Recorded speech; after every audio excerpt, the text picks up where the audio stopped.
Hi. You are. Yes. So last time I was in Dallas, there was a very small crowd. This was a while back. And so this is crazy. This is amazing how many people there are. This is co-creation at its best, is what this is.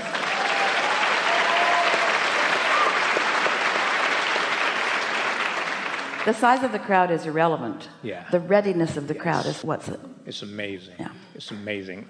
I think you look younger than like when I first saw you. So those products are working. Oh, you're talking about Esther. Yes.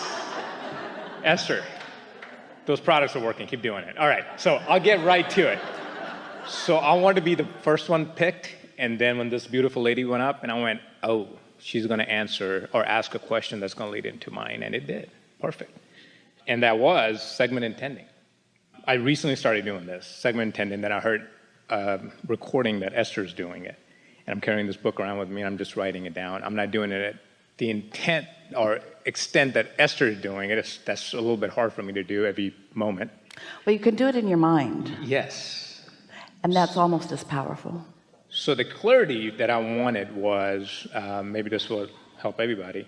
So you said the law of deliberate creation. Does that run into the law of segment intending? Is that it piggybacks? Really, in those early days, as Esther was receiving us, there's only one law, and that's the law of attraction. Deliberate creation is a powerful intent, more like the process of deliberate creation. The law of allowing is really more like the art of allowing, and segment intending, again, is a process.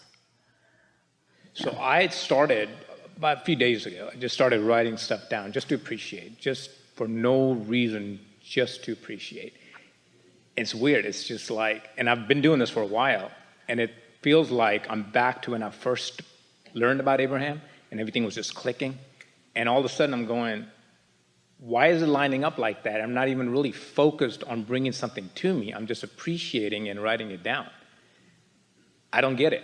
Like, why putting it on a piece of paper? Why is it making it so real? Well, here's the thing.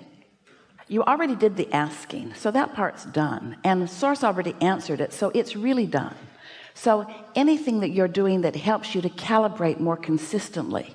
So what's happening with you is that it's the consistency of it. When you say, I want it, but, that's not very consistent. When you say, I like this, but this, that's not very consistent. But the more consistent you are about focusing upon what you desire, meaning the less resistance you add to the equation, then the more momentum you allow. And the more momentum you allow, then the more powerful it is.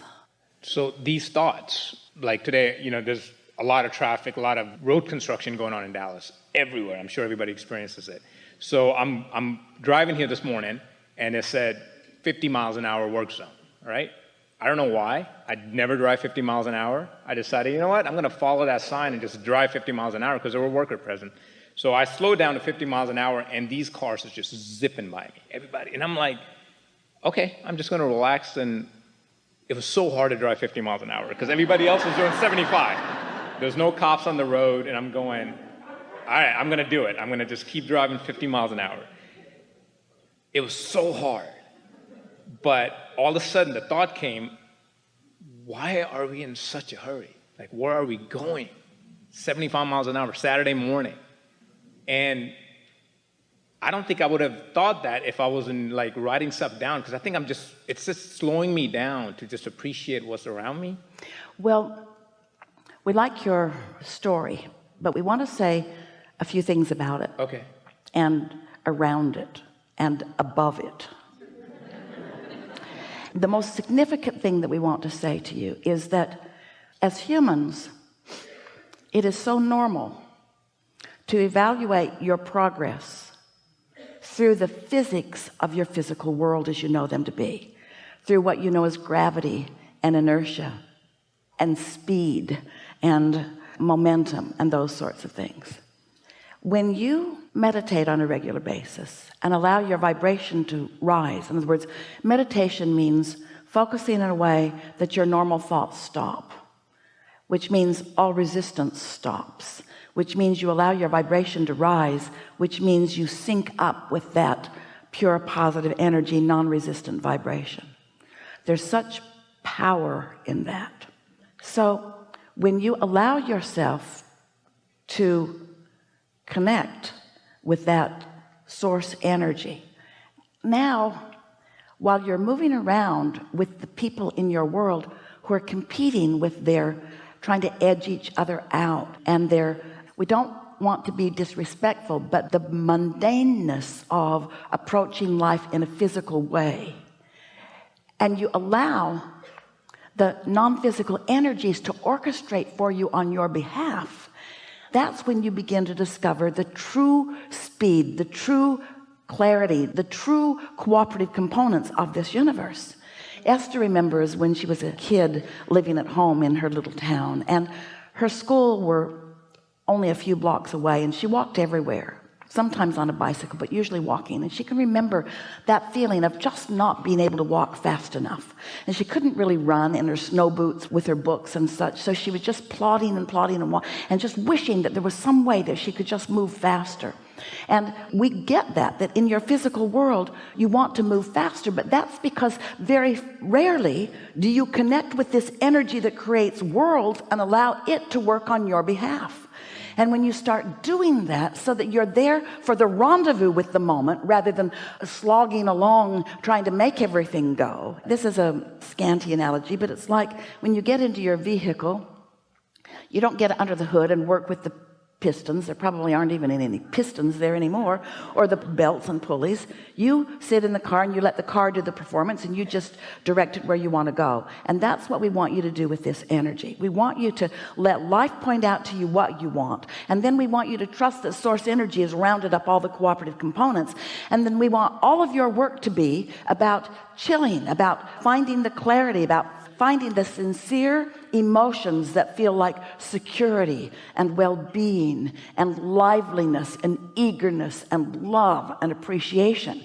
Because when you hone in on those so that that's the active vibration around which you are focused, now there's no resistance within you, and now all that the source within you is lined up for you. You'll be right there at the right time. Your timing will improve, the clarity that will flow through your mind, the impulse to be there.